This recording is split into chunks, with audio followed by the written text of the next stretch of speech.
So, a lot of people have told me over the years how amazing the Garrus romance is from Mass Effect 2.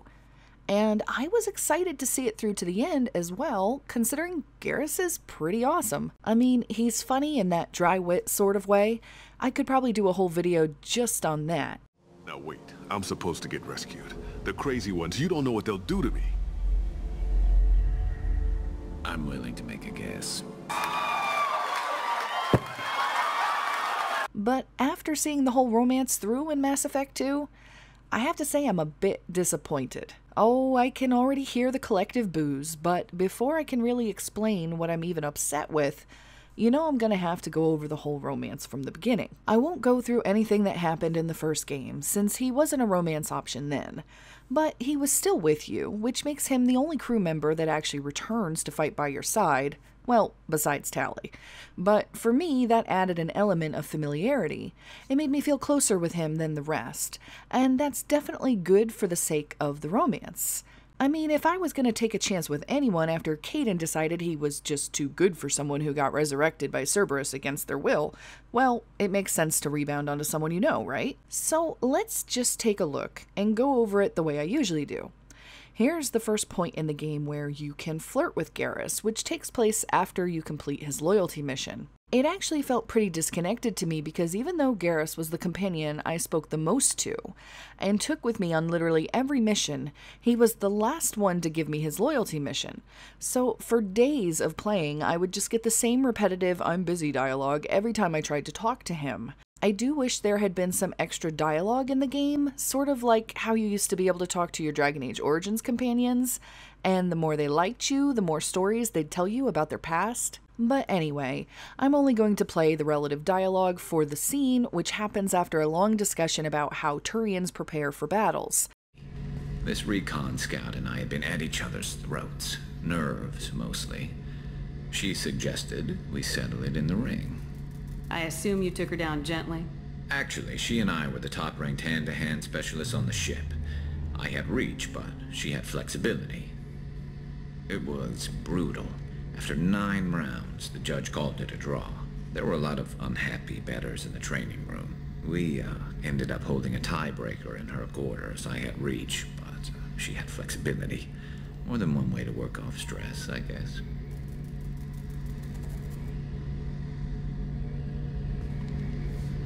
It sounds like you're carrying some tension. Maybe I could help you get rid of it. I didn't think you'd feel like sparring, Commander. What if we skipped right to the tiebreaker? We could test your reach and my flexibility. Oh, I didn't. Never knew you had a weakness for men with scars. Well, why the hell not? There's nobody in this galaxy I respect more than you. If we can figure out a way to make it work, then... yeah, definitely. So it's very business until it gets to the point where he talks to Shepard about a female Turian that he had a rather long sparring match with.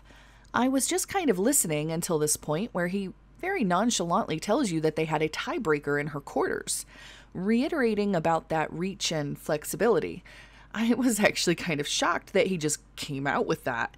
But what's even better is when Shepard replies, well, you know, we could do that same thing and I wouldn't have a problem with it. And Garrus is just like, huh? You want to spar? And she's like, no, dummy, the tiebreaker part.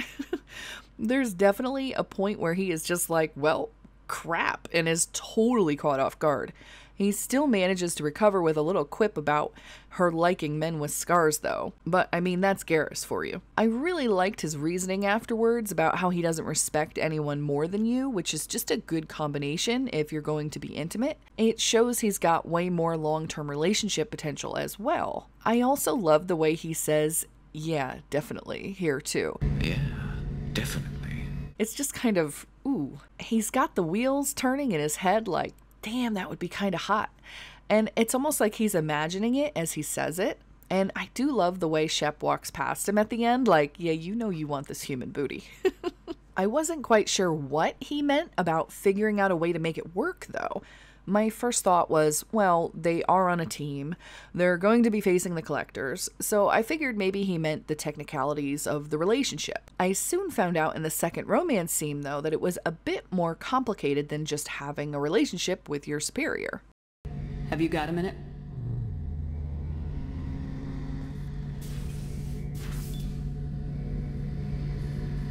Yeah. I've been thinking about what we talked about. Blowing off steam, easing tension. I've never considered cross-species intercourse. And damn, saying it that way doesn't help. Now I feel dirty and clinical. Are we crazy to even be thinking about this? I'm not... Look, Shepard, I know you can find something a little closer to home. I don't want something closer to home. I want you. I want someone I can trust. I can do that. I'll find some music and do some research to figure out how this thing should work. It'll either be a night to treasure or a horrible interspecies awkwardness thing. In which case, fighting the collectors will be a welcome distraction, so, you know, a win either way. You know, Garrus, if you're not comfortable with this, it's okay. I'm not trying to pressure you. Shepard, you're about the only friend I've got left in this screwed-up galaxy. I'm not gonna pretend I've got a fetish for humans. But this isn't about that. This is about us. You don't ever have to worry about making me uncomfortable. Nervous, yes, but never uncomfortable. So when should I book the room? I'd wait if you're okay with it. Disrupt the crew as little as possible and take that last chance to find some calm just before the storm. You know me, I always like to savor the last shot before popping the heatsink. Wait, that metaphor just went somewhere horrible. I'll let you get back to work. Right. Because I'm in a great place to optimize firing algorithms right now. I absolutely loved the intro to this scene, as he looks around like, is anyone looking? And shuts the door. And then he gets right down to it, about how he's been thinking about the whole intimate relationship with Shepard thing quite a lot. But then it becomes apparent exactly what Garrus meant about figuring out how to make it work. He's talking about the actual act itself.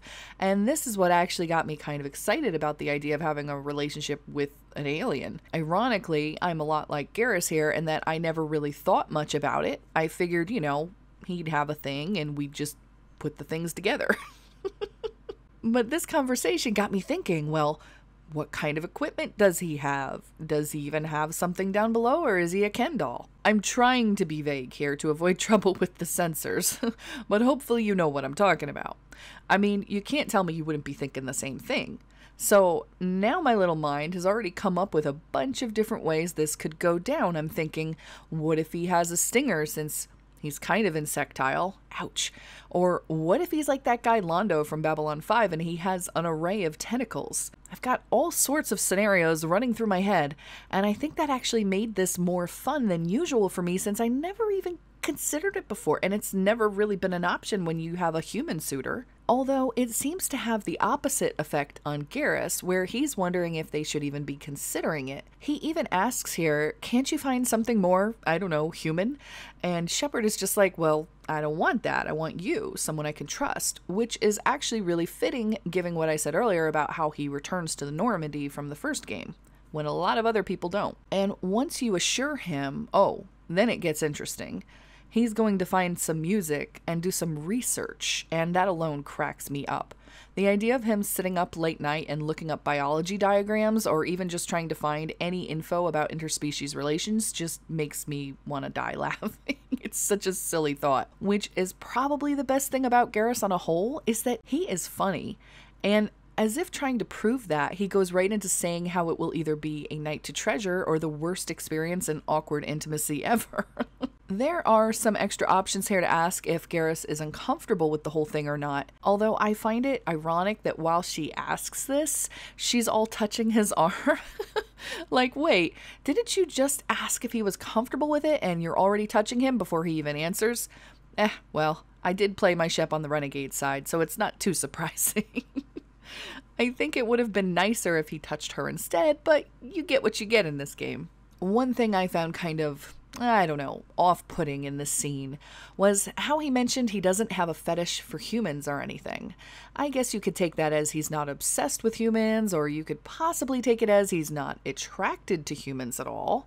Which is kind of a roundabout insult, like, I'm not into humans, 'cause humans. But he does wrap it up by saying it's about the two of them and not so much about a species thing. There's a little more about when the two of you will do the dirty deed, but none of it is especially interesting besides the part where Garrus makes an inadvertent crack about savoring the last shot before popping the heatsink.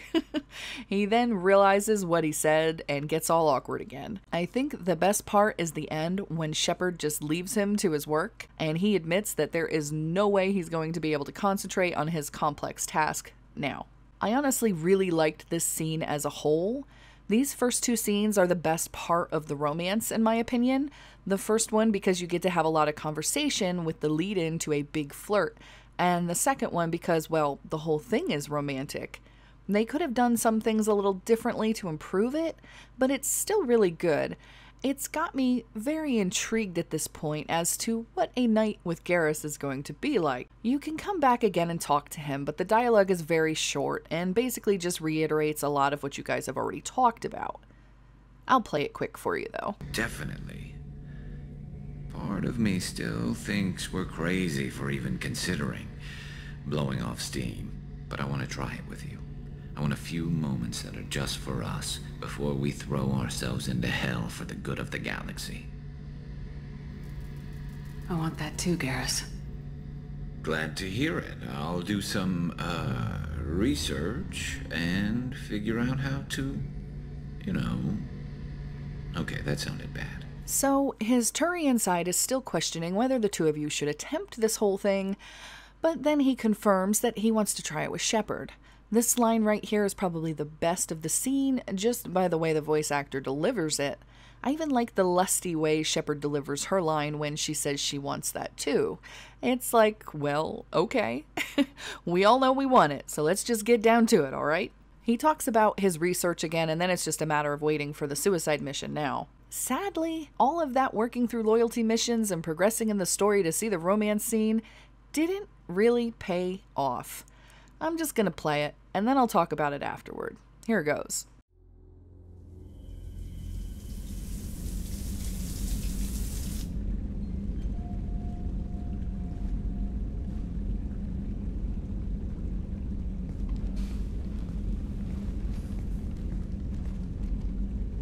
Hey, I brought wine. Best I could afford on a vigilante salary.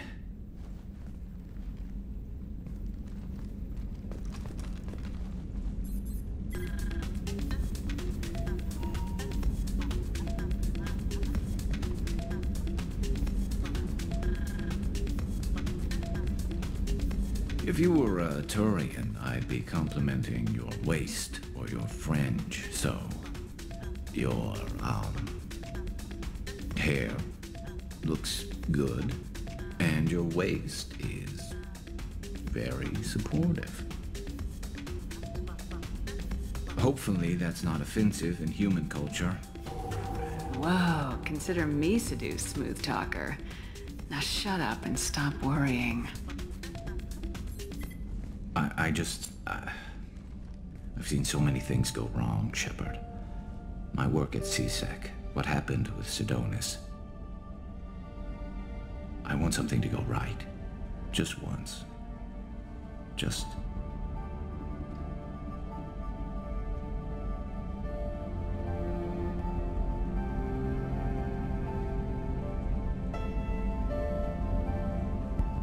So, right off the bat, I'm put off by Shepard's weird eyes in the shower scene. I'm not even sure why she's taking a shower here, because if I only had a couple hours to live, I sure as hell wouldn't care about taking a shower. Then again, if she didn't have a chance to earlier and she's about to get busy with Garrus, well then maybe it would make sense. But in the scene, she seems incredibly surprised by the fact that Garrus is even there, which kind of turns it around and makes it not make any sense. I would expect her to say something like, hey, I was just getting ready for you, or I was waiting for you, or, instead she's just like, oh, what are you doing here?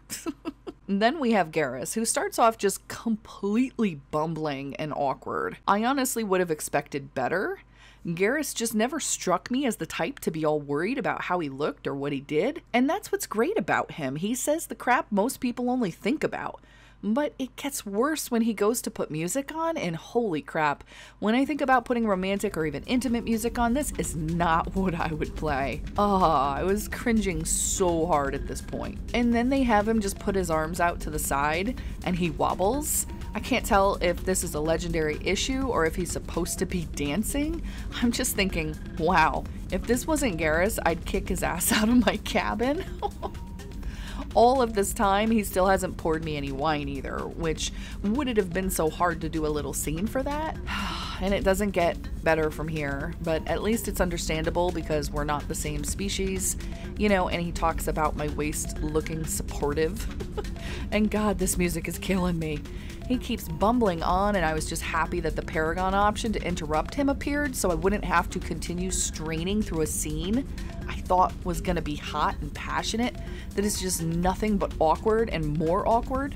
But even though the Paragon click saves me, what Shepard says doesn't really strike me as something I would want her to say. That sarcastic, whoa, consider me seduced, smooth talker. It's just like, shut up, Garrus. I only care about getting some of that Turian, well, it just feels really out of place for their relationship so far, doesn't it? I mean, the whole moment itself feels out of place. She could have said something like, relax, you're overthinking this way too much, and maybe kissed him. I mean, he doesn't have lips, but she could just, I don't know, something. Start taking her clothes off and hope it helped. So many other things would have been more appropriate. And then it turns into this kind of down, upsetting dialogue about how Garrus has lost everything and doesn't want it to go wrong with Shepard. I mean, I feel like this emotion has a place, but it doesn't have a place when you're about to be intimate. It's almost like going out with someone to drink and you want to have fun, but they drink too much and end up crying about their life story all night. Not to be insensitive or anything, but I would think that Garrus and Shep knew each other a little better than this, that they were more comfortable together after all the crap they've been through. And the reality of it is that he shouldn't even be thinking about this crap right now, even if he was worried. If he really wanted to try being with Shepard intimately, then why would he be sitting there overthinking it?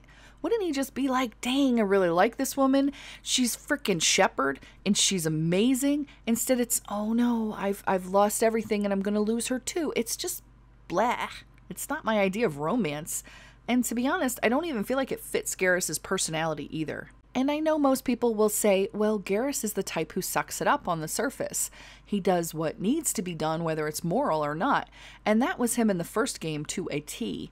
It seems now he's gotten soft, though, and things have started to get to him more. And maybe the people who are in favor of this confession of sorts see this as Garrus opening up to Shepard and being more himself, but it just doesn't make a lot of sense to me.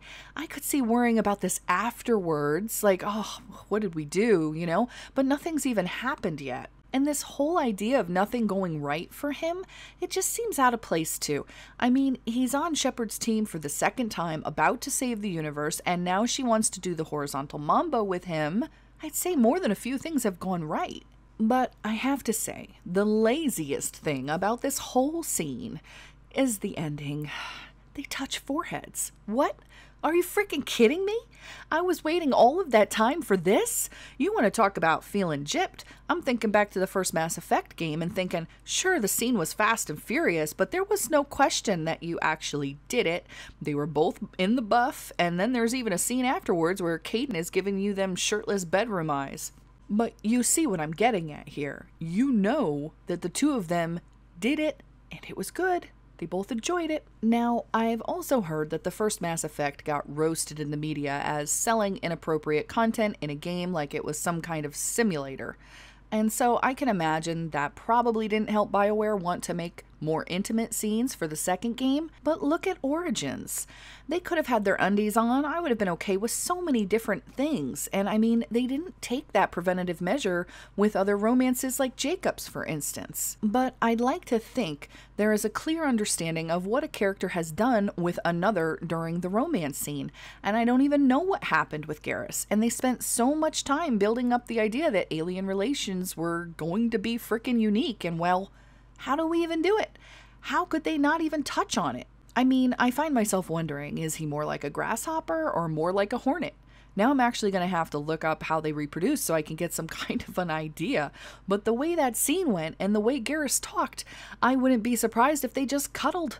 And while some of you may be okay with that, I'm sure as heck not. I want my dang romance scene. I want to know the details of how they did it or if they were even able to.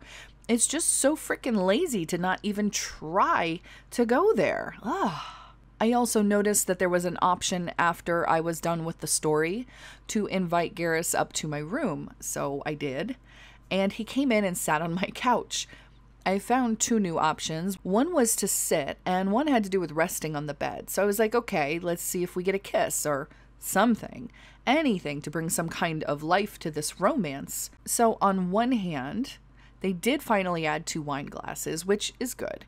But seriously, what is this? She's just gonna sit on his lap and that's it? Is she telling him what she wants for freaking Christmas? It looks like they're talking or something. I mean, I guess this sort of thing is alright, but you know, it's what you would expect to see on a mod though. So then I checked out the bed scene and I just had to die laughing. I mean, this is the hottest cuddle action I've ever seen. It's almost like he's a big Garrus body pillow. Oh. Guys, I know I'm being harsh on this, but it's mostly because I'm so disappointed. There was so much potential here that was just squandered. And why the heck can't they at least take some clothing off? Wouldn't it make more sense if Shep was in her PJs? And the same for Garrus, like wearing some boxers or some kind of alien undergarments. I still have no idea what his body looks like under that outfit, and I feel like I should know after romancing him. I also can't help but wonder if BioWare raised the bar with his romance in Mass Effect 3 or if it's going to be a lot of the same. Part of me really wants to cheat and watch a video, but I just can't, or what would be the point of playing a game like this in the first place? I was just really hoping for more. I didn't need it to be a full-on smutty scene, but even flashes of something would have sufficed. Like maybe them getting undressed, or Shepard getting on top of him in bed, or hell, they could have even had a separate conversation afterwards where he talked about how amazing it was. Like, dang, I didn't know the human body could do things like that. Anything. And there was just nothing.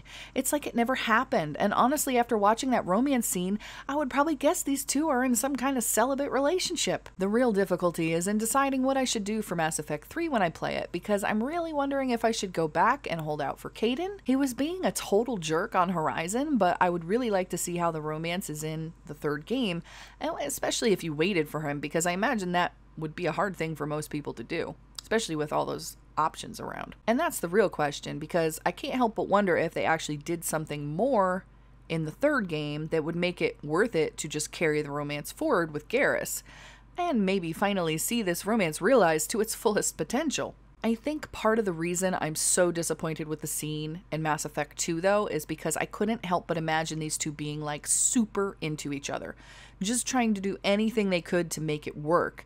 Imagine if there was no way to actually do the deed and they'd have to do other things like, well, use your imagination, because I sure as heck did.